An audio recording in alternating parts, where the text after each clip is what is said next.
Let's do a live experiment right now. You listening and us right here in the studio.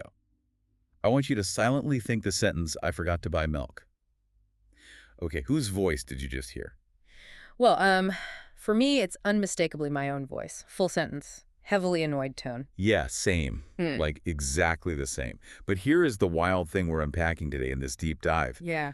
That is actually not a universal human experience. Right. Yeah, not at all. There is this whole spectrum to how we think. Yeah. Like some hear a constant internal monologue, some get these, condensed fragments, and some experience literally zero verbal narration, just spatial ideas or feelings. Yeah, and we usually lean on Vygotsky's classic theory here, the idea that inner speech is really just internalized social dialogue. Right, like a toddler talking out loud to solve a Oh, puzzle. exactly. And that eventually moves entirely inside the mind to become a cognitive tool. Okay, let's unpack this. Hmm? Because if that's a standard developmental milestone, how do we explain the people who, well, literally never downloaded that tool? Like, did their brains just wire a completely different workaround? That is exactly what researchers Niedergaard and Lupien tackled in a 2024 study.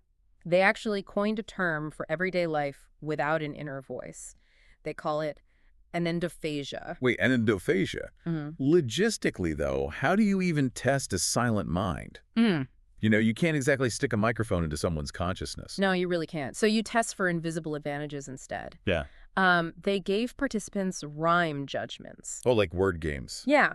Basically, they would show a picture of a sock and a clock and ask them to mentally verify if the words rhymed. Ah, so you were forced to mentally sound out the words to see if they actually match. Precisely. And people with low inner speech really struggled there. They were slower, made more errors, mostly because they couldn't rely on that internal audio playback. That phonological loop. Right, the loop to hold and compare the words. But they compensate, right. Like, I read that the research showed participants doing things like tapping their index or middle fingers to keep track of tasks. Yes, exactly. So instead of using the brain's audio loop, they literally co-opt their motor system as a physical scratch pad for their working memory. Wow, that is wild. It's a perfect way to look at it. Or, instead of internally repeating driving directions, they just visualize the geometric shapes of the street signs.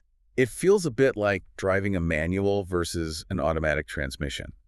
One requires you to actively shift the gears with words, and the other relies on pure intuitive feeling and visualization. Yeah, that's a good analogy. But is this anendophasia an absolute condition, like zero inner speech, ever? Well, that is highly debated right now. A recent commentary by Andreas Lind actually questions if anyone truly sits at absolute zero. Oh, really? What's his argument there? He points to these beeper studies. Basically, researchers randomly page people throughout the day and ask, what was in your mind right before this beep? And people just report silence. Sometimes, yeah.